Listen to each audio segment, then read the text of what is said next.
Je présente un orchestre mécanique. Moi, je présente toujours un orchestre de ma fabrication.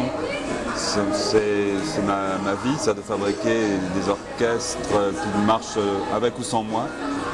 Quand ils marchent sans moi, ils marchent sous forme d'installation sonore pendant des mois, avec un chef d'orchestre mécanique qui déclenche tous les éléments.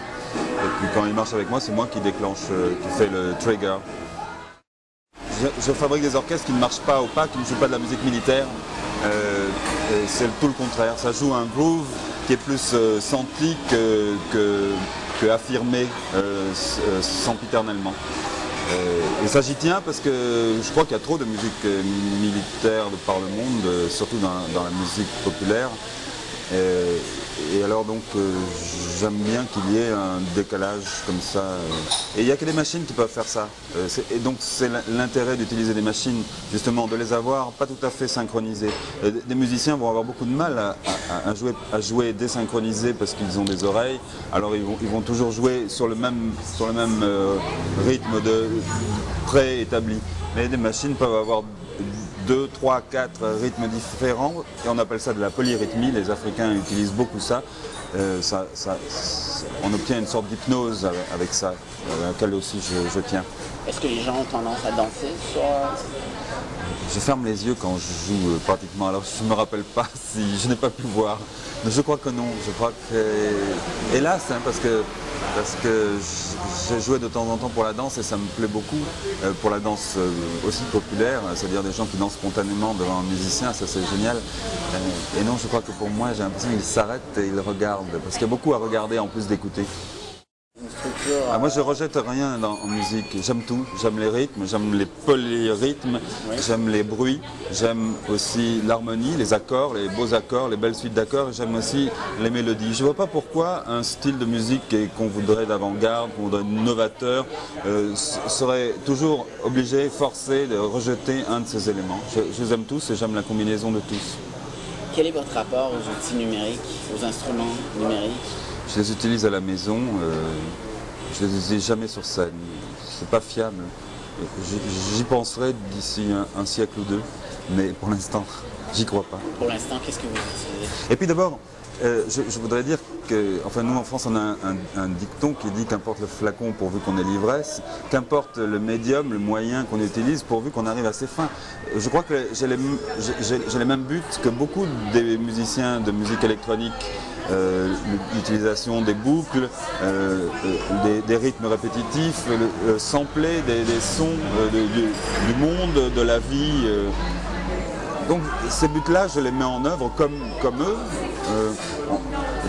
D'ailleurs, je crois que sur le label, enfin, les autres musiciens du label dont je fais partie, ils voient vraiment une communauté de pensée. Oui. On a les mêmes buts, peu importe comment on y arrive. Alors certains y arrivent en ouvrant un laptop et en travaillant dessus. Moi j'y arrive en manipulant du mécano. Chacun finalement son espèce de virtuosité. Moi je suis plus à l'aise avec des vis, du mécano, un tournevis à la main. Et je fabrique mes machines qui sont du hardware. Voilà. Eh bien, bizarre. Ah oui, c'est pas ma première fois au Canada, mais à Montréal même, oui, c'est vrai. J'ai joué au Sound Symposium de Saint-Jean-de-Terre-Neuve. J'ai joué il y a longtemps à Victoriaville, mais à Montréal même, effectivement, c'est la première fois. Oui. Et qu'est-ce que c'est Mutech pour vous? C'est très excitant de me trouver dans ce milieu-là.